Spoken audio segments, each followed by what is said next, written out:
Today, we're going to talk about how our emotions often drive the behavior that we display towards others.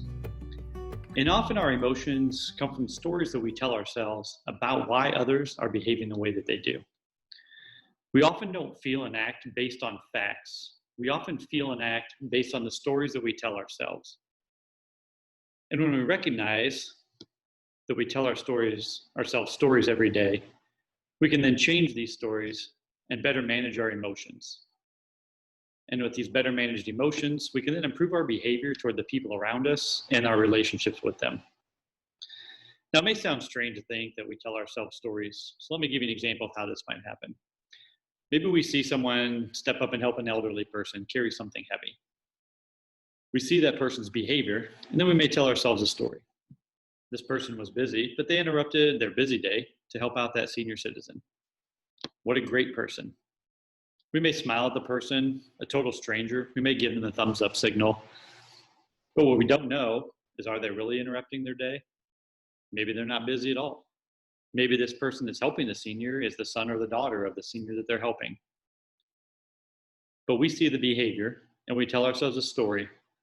And then we have a feeling about this story that we tell ourselves. And then our behavior is based on the feeling that we have from this story that we've told ourselves.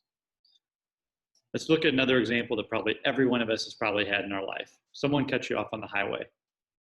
Our initial instinct might be, what a jerk. They're selfish, they're careless.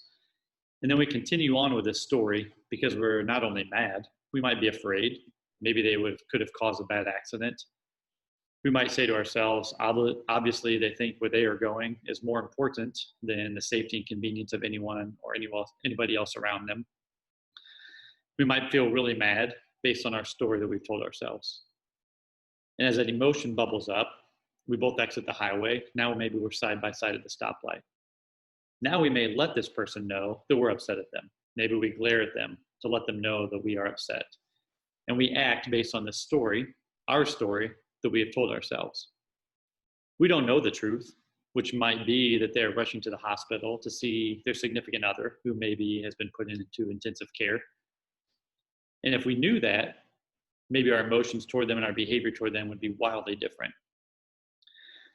Now, regardless of what story we tell ourselves, these stories we tell cause us to feel a certain type of emotion. And if you remember from classes, we get filled with emotion, that emotion can drive the way that we behave towards that person or in that situation. Let's play this out in another example. Let's say that during my deployment, I talk with my wife, Kate. We haven't been on the phone long. She's in a hurry and may seem uninterested in talking with me. That's the feeling that I'm receiving. Maybe she's doing something while we're talking. She's working with the kids, or she seems distracted. So we decide to end the conversation. Now, the story in my head might be, her life seems to be going really well. In fact, she doesn't even really seem unhappy that I'm gone. I'm here away from my family, working extensive hours for an extended period of time. And for some reason, to me, it feels like it's not even really bothering her. And we end the conversation, and I keep telling myself this story, and I get more frustrated, hurt, sad. That story may lead me to feel resentful or hurt or mad.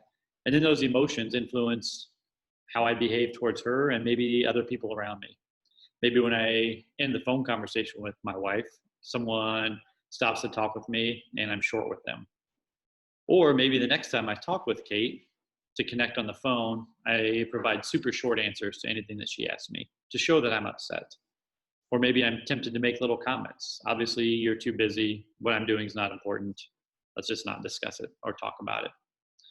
All of this comes from the story that I tell myself about her behavior or her actions. So the first step to better relationships and management of myself and ourselves is awareness. And now that we are aware that we tend to tell ourselves stories and that this story may not be true, when we start to feel negative emotions rising, we can stop. We can retrace our steps and then understand or try and understand what behavior did we see or did we experience. Remember, behaviors can be seen or heard. It's not a judgment or an assumption, which we often find very easy to do. The behavior that upset me was Kate hung up after 5 minutes. That's the behavior. Kate was being rude and doesn't care about that I'm gone is a judgment. So to tell yourself a new story that assumes positive intent, In my example, I might say, she had to hang up after 5 minutes. I'm guessing one of the kids needed her help, or she had a lot going on there. I really appreciate how she's being strong while I'm gone and taking care of the kids. Now, since these stories hold so much power, it's helpful to recognize when it's happening. So, when you feel like you are filled with negative emotion towards a person or towards a situation, remember that you're telling yourself a story, and you may not know the facts without a conversation. And as we know, all behavior is an expression of a need. Their needs are not just known to us. If it is someone we care about, we may know their needs, or we know them as a person.